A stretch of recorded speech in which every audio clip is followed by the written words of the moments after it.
mes. Un año, un mes. Sí. Corregimos, hablamos bien. Tiene golpes en diferentes partes del cuerpo y principalmente a la altura de la cabeza. Sí, ese es el informe preliminar que recibimos antes de que ella, de las cuestiones que se pueda, médicamente les quiero agradecer a Emergencias Médicas porque realmente Emergencias Médicas es un hospital que está trabajando muy de cerca con el tema de área de niños, sobre todo los niños que llevan con lesiones, con quemaduras. Desde diciembre prácticamente tenemos un control cruzado con el Ministerio Público en el área con la Fiscalía de la Niñez para justamente no sea solamente en Asunción, sino del interior, porque la mayoría siempre viene y terminan en emergencias médicas, sea del departamento que sea, ¿verdad? Entonces, tratar de trabajar justamente en la prevención y en la protección de los niños con el sistema de protección del área del departamento. Entonces, emergencia, el director le tengo que agradecer muchísimo porque gracias al director hemos podido salvar muchas vidas de niños, ¿verdad? Y también ellos en la situación grave con respecto a estos niños que llegan con lesiones muy graves. Realmente ellos es evidente el tema de la comunicación. Pero ¿cómo llega la criatura de emergencia? ¿Alguien le tuvo que traer? ¿Alguien tuvo que denunciar? Bueno, la que le trajo la emergencia es la situación siguiente, que está de lo que se puede hablar del caso, ¿verdad? Porque sabemos que tenemos que cuidar mucho el tema de la identidad y la situación, ¿verdad? Hay una investigación también pendiente, hay gente que depende de la presunción de inocencia, ¿verdad?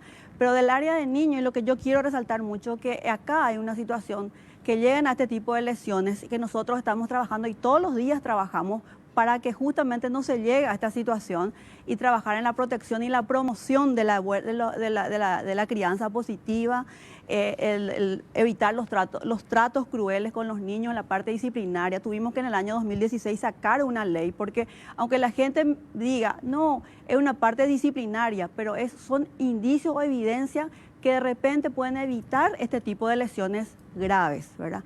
Entonces, la comunicación que hace el Emergencias Médicas en esta situación, a nosotros nos hace activar el sistema.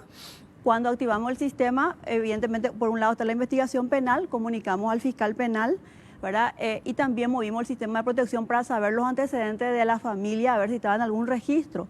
Pero esta señora teníamos 3 hijos que no están en el sistema, nunca se intervino. Nunca tuvimos ninguna comunicación y es por eso que nosotros pedimos también mucha ayuda a la sociedad y a la familia, porque teniendo niños más grandes que ya están en las escuelas, donde el artículo 5 es bien claro, donde los docentes y médicos son fundamentales, aliados estratégicos para que nosotros podamos ejercer la acción de protección, no funcionó, evidentemente no funcionó. Y el último elemento es más grave, que esta niña lesión llegó ya, es la tercera vez que llegaba. Claro, eso sí. Es muy importante, fiscal, para entender por qué eso que estás diciendo es fundamental. Esta nena tiene unas lesiones graves, tiene creo que politraumatismo de cráneo, una cosa así, Sí. Y supuestamente se cayó, según lo que dijo la madre, se cayó de la cama. Pero el detalle es que no es la primera vez, creo que fue Sí. la tercera, y la primera vez que va al hospital del trauma. Sí. Los otros hospitales no comunicaron a la fiscalía del hecho. No, quiero aclarar esa situación bien, porque el historial médico tiene 3 ingresos en emergencia. Ah, en emergencia. En emergencia, en emergencia. Y como la tercera vez que llegó la segunda vez que llegó a emergencia, llegó a través de otro hospital, ¿verdad?, que comunicó al sistema de protección no judicial, ¿verdad? Es la primera vez que esta familia entró en un ingreso donde supuestamente entró por un problema de falta de asistencia médica, porque normalmente el artículo 34 del Código de la Niñez establece que las CODENIS son las que tienen que orientar, acompañar, y si hay un problema con la falta de atención médica, se les tiene que dar las advertencias, y si no, pasa a la parte penal o la parte de niñez para el tema del ejercicio de la patria potestad, porque evidentemente no está ejerciendo como debiera, ¿verdad? Entonces, en base a eso se comunicó a las CODENI. La CODENI tuvo la asistencia en ese momento, ingresó con la asistencia. La segunda vez. La segunda vez, Ajá. sí. Se abordó la familia, pero no se abordó integralmente con respecto. La madre nunca le comentó esta situación de que tenía otros niños. Y los familiares que habían denunciado en ese momento tampoco comunicaron que ella tenía otros niños, porque si no nosotros ya estaríamos atrás del tema del abordaje de la familia, ¿verdad? Entonces, es muy importante esta situación, por eso que el compromiso, y como siempre la ministra de la Niñez dice, la responsabilidad es de todos, porque todos estamos incumpliendo, no solamente la responsabilidad del Ministerio Público o del Ministro de la Niñez, ¿verdad?, sino que de la familia y los vecinos, ¿verdad? En este caso puntualmente es la vecina la que activó el sistema cuando esta niña enfermó y se llevó al hospital, ¿verdad?, gracias a una vecina que comunicó a unos abuelos familiares y pudieron acceder a tener la atención médica, que hoy está en esta situación grave, ¿verdad? Y sobre todo el maltrato, porque la desatención y la negligencia puede llevar a un resultado grave. Y la gente no lo toma en serio el tema de la desatención. La desatención para nosotros es fundamental porque hay maltratos físicos, psicológicos, sobre todo de los niños que pueden expresarse de 4 para arriba, es más fácil. Los infantes, los lactantes, es mucho más difícil. Entonces, los médicos que están viendo continuamente, ellos comunican, ellos están preparados, ¿verdad?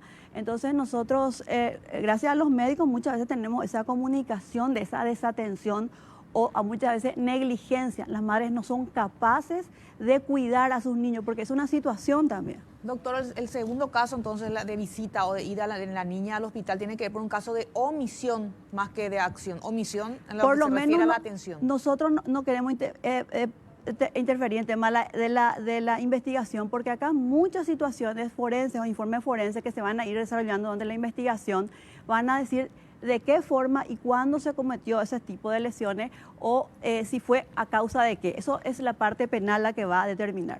¿Sí? Pero el informe médico, ¿qué dice así en resumen? ¿Tiene lesiones? Sí, tiene, de tener ¿cómo se golpes, dice? tiene golpes. ¿Anteriores y actuales? ¿Cómo? Sí, lo que pasa es que no hay coherencia entre cuando una persona relata cómo ocurrieron los hechos y los resultados de una lesión por la edad que tiene, porque usted sabe que un bebé de 1 año y meses depende perfectamente de la madre o de la persona que le está cuidando para alimentarle, para cuidarle. Hay cuestiones que el relato de hechos no es coherente con el resultado de las lesiones, le diría. Entonces, en ese caso, en ese ámbito, es lo que el fiscal penal tiene que hacer su investigación con respecto a cómo o cuándo ocurrieron estos temas, ¿verdad? Lo que sí, los informes médicos van a ser fundamentales. Pero ese ¿verdad? informe médico hablan de lesiones a la altura de la cabeza, decía Luis, traumatismo. Sí, traumatismo. Y en sí. otras partes del cuerpo también. Hematomas también, sí. Hematomas también. Sí. ¿Y es cierto que hay indicios de abuso? Eso yo no le podría decir. Esa es la información y por eso está imputada la mamá también, porque hay una calificación de ese tipo penal Hay también. una ¿verdad? denuncia sobre supuesto abuso. Sí, hay una imputación. La Ya hay una señora, la imputación. mamá está detenida.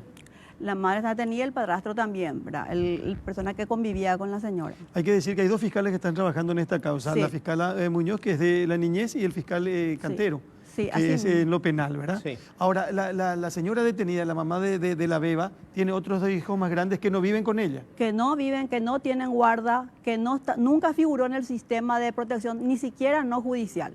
Y si estaban en escuelas o estaban escolarizados, ellos tienen un registro de control de estudiantes, porque el MEC tiene un registro en donde sí o sí, ¿verdad? Nosotros habíamos llegado con el MEC hace muchos años ya, ¿verdad? Que le daría un tiempo razonable para presentar las guardas, porque siempre la persona responsable, aunque sea el abuelo, aunque sea el tío, no puede no tener guarda judicial.